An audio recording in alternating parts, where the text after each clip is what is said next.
Shut up and sit down.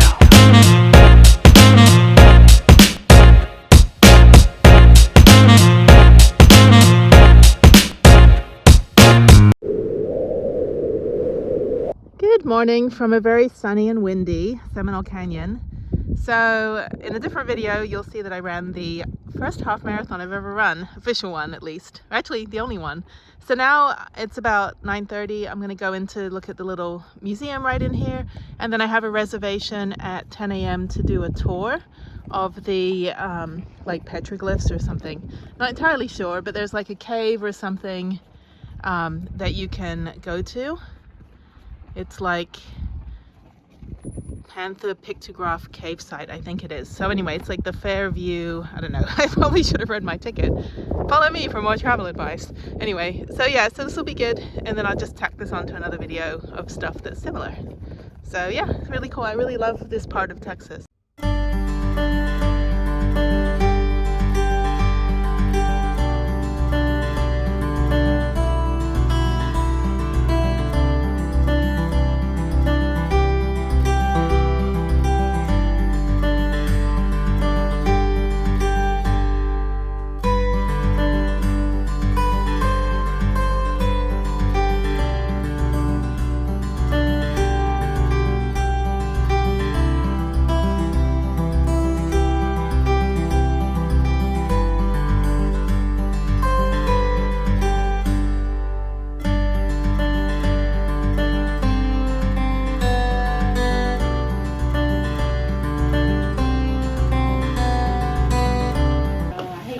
Your conversations, but we need to get our tour going.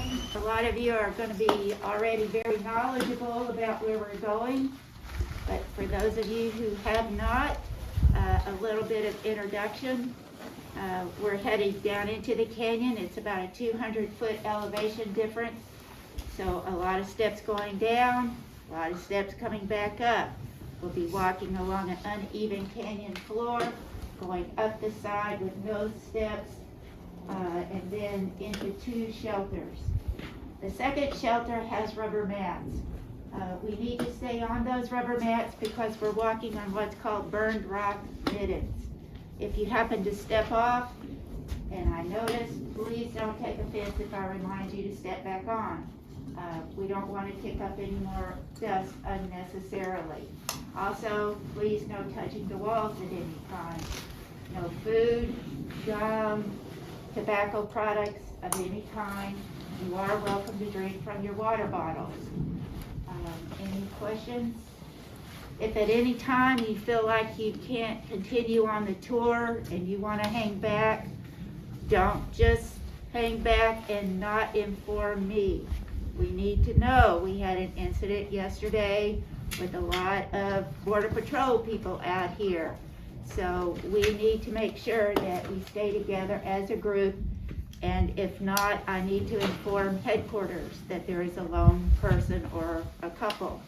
If you need assistance, I will call headquarters and we will make sure that there is a ranger to get you out. Any questions? We're looking at a statue here called the Maker of Peace, and it's representative of the style of pictographs found out here, called the Pecos River style. And what we're seeing here is a combination of human and animal. They call this an anthropomorphic figure. What we're seeing is the head of a white-tailed deer. And deer were very important because deer can smell out rain from a great distance away. So in following deer, you're going to find fresh water, green growth, and other animals to hunt. Now the short staff in his hand as he's staring out over the canyon is called a Nopalitos. That long spear with the dart at the end would fit into a notch in that Nopalitos, which extends the throwing action by about 6 times. So an experienced Nopalitos thrower today could actually pierce a car door with one of those. And these were used worldwide and in this region up until about 1,300 years ago when the bow and arrow came into play. The circle around his arm stands for unity, being at one with everything.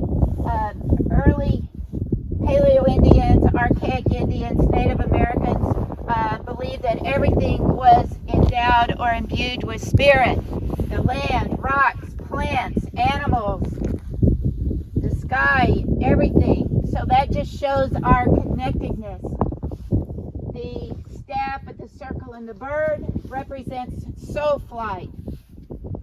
Now, certainly some of these anthropomorphic figures may represent shamans. We can't definitively say so, but the shamans would have been those revered individuals who were able to undergo some kind of trance state, whether it's done by taking hallucinogenic drugs like peyote or datura, or you can attain a trance state by bloodletting, drumming, dancing, fasting.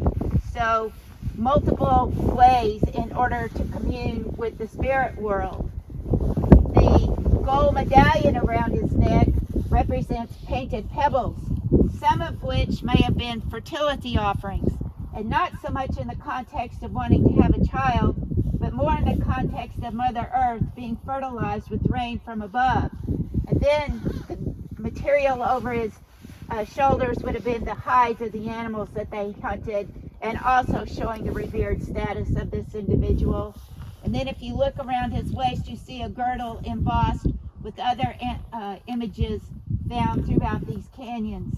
And then the limestone is for the limestone canyons where these are found. And if you were to take a 50-mile radius where the Pecos meets the Rio Grande and circumscribe the circle, you will only find the Pecos River style within that area. And in the last year, these canyon lands were designated a National Historic Landmark, finally gaining the recognition they so well deserve.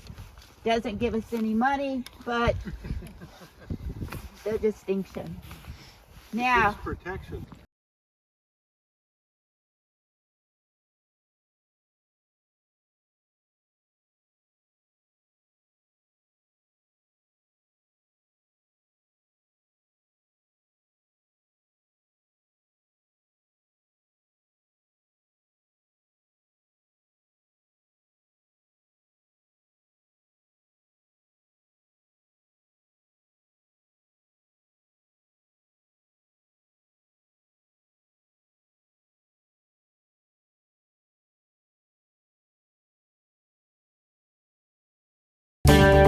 that big shelter over there is Fayetteville Shelter, and before that we'll go into another shelter called the Annex. Fayetteville Shelter is the largest shelter in the canyons. There's a couple of plants that I would like to talk about that, if you get stuck in the desert, will aid you in your survival and illuminate how these people survived out here. This plant here is called a Sotol Plant. The short, spiky ones are next to it are called lechuguilla. You can see the bloom stalks coming up of lechuguilla. Out there you can see a bloom stalk of the Sotol plants. Now those seeds and flowers of those bloom stalks would have been edible. The bloom stalks themselves would have been used for friction fire starting. The individual leaves of the Sotol could be woven into mats or basketry. The tougher leaves of the lechuguilla and other yuccas would have been woven into their sandals. Now, if you notice closely how they're fraying at the tips, those individual strands can be pulled apart, then woven into cordage. That cordage was used to create net bags, rabbit snares, fishing line, rope, things of that nature. If you take the sharp tip off of the lechuguilla and a couple of strands from it, you've got needle and thread. The roots think like a cabbage for the Sotol and an artichoke for the lechuguilla. Now these contain a chemical called saponins. So if you try to eat them raw or they're undercooked, you're going to have terrible diarrhea and stomach cramps. But baked for 2 to 3 days, very important. Then you get something that tastes like sweet potato with a hint of soap. Now, these products could then be pounded down, combined with acorns, berries. We had Texas persimmon out here, any dried meats possibly, so you have pemmican or your granola bars, if you will. The downside to those plants, they are almost pure carbohydrates, pure sugar. So a diet of these over time and you're going to have cavities. The prickly pear out there that you see, the oval flat pads, those are edible. The young pads are called Nopalitos. You can find them in restaurants, pickled, buy them in grocery stores. My mother-in-law likes them with her scrambled eggs for breakfast in her 90s. And a gentleman also informed me that it's very good in helping if you have diabetes, so keeping your diabetes under control. The juice of the prickly pear also has an astringent quality to it, so it serves for other medicinal uses. The pads themselves can be dried, hollowed out, sewn together, and you have a storage container. The fruits, called tunas, are a dark purplish red, about the size of a chicken egg when fully ripe.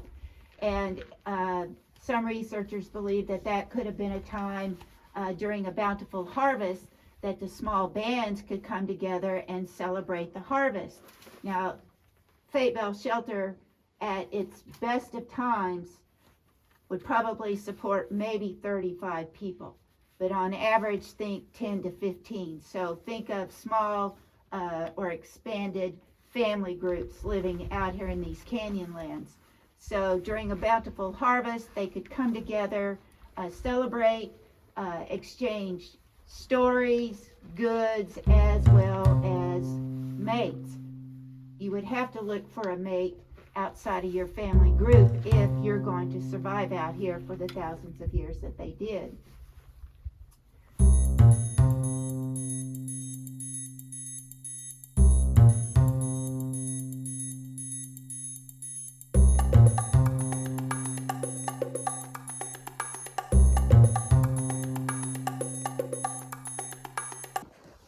In 1954, Hurricane Alice dropped 28 inches of rain over the course of a day and night.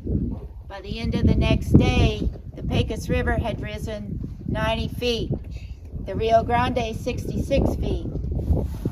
That big crack in the rock wall up there, think about 3 to 6 feet down. That's how high the flash flood was roaring through the canyon that day. So you can imagine the force ripping away boulders, trees, debris, scouring out these canyons. Limestone is not a very hard rock.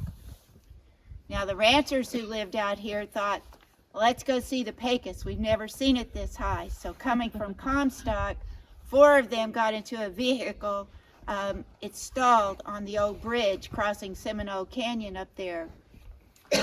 One of them left his glasses on the dash when they wisely decided to get out, tried to go back, but his friends kept him from doing so because that vehicle was washed over into our canyon, where we still have a wheel axle resting in the canyon floor a little bit further down from Fayetteville Shelter.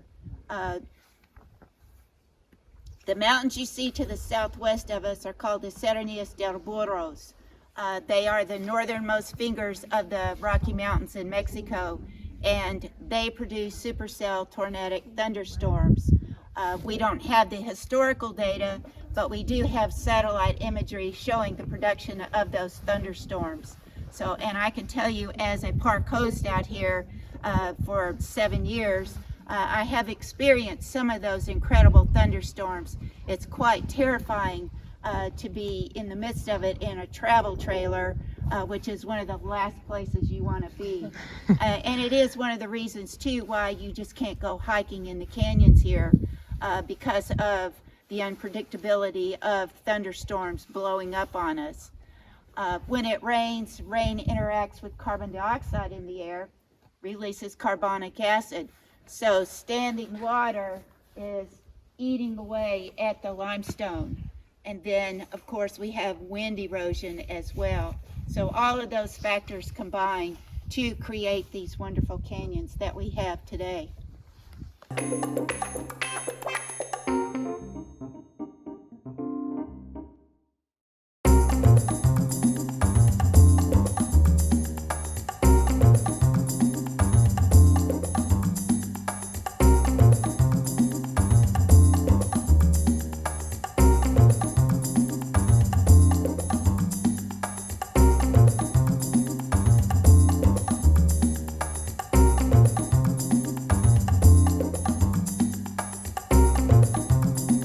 Looking at is Pecos River style pictographs. They are branded scale, multicolored, scientific term polychromatic, which just means a lot of colors. You have blacks, reds, oranges, yellows, even white. And you can see a previous floor. If you follow it further down, all the way back, we see a figure down low back here. It is much lower. It comes at a much later point in time. I was told that they believe it might have been Comanches who painted that figure. They call it the Shield Man, Turtle Man, Dancing Man. So it goes by different names.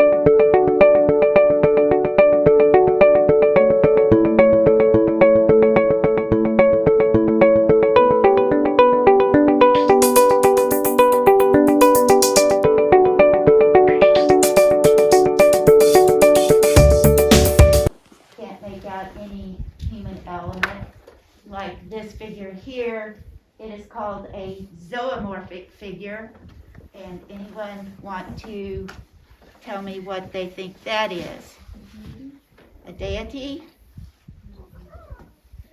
Well, in the past, like everyone else, I talked to millipede, centipede, shrimp, crawdad, helgamite. But now I'm told it's an elongated deer. When you folks get up here, I want you to look at this panel to orient yourself, because what we're looking at is very faded and it's high up on the wall. So we're going to go down below, but I'm going to talk just a little bit about what we'll see. This figure here, all we could see are these red lines coming off of the hip area.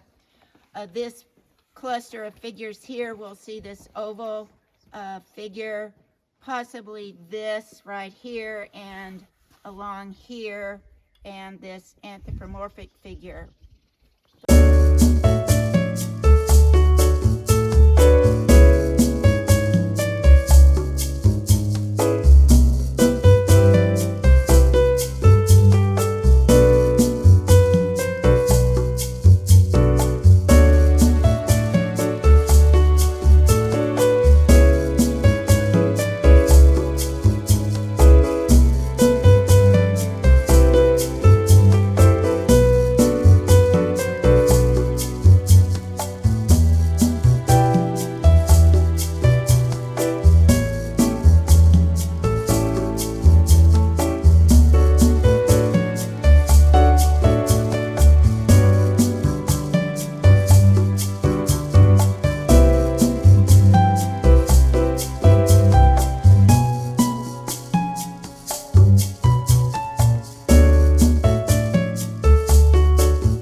Pictograph down low with these vertical lines and then a zigzag line running across.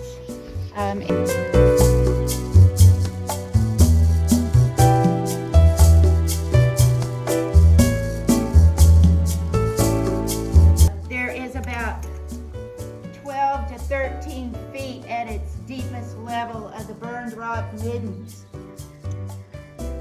And these pits are from looters, not from researchers. The ranchers, when they owned these lands, would allow anybody to come in. They pay them a small amount of money, they could come and dig away to their heart's content.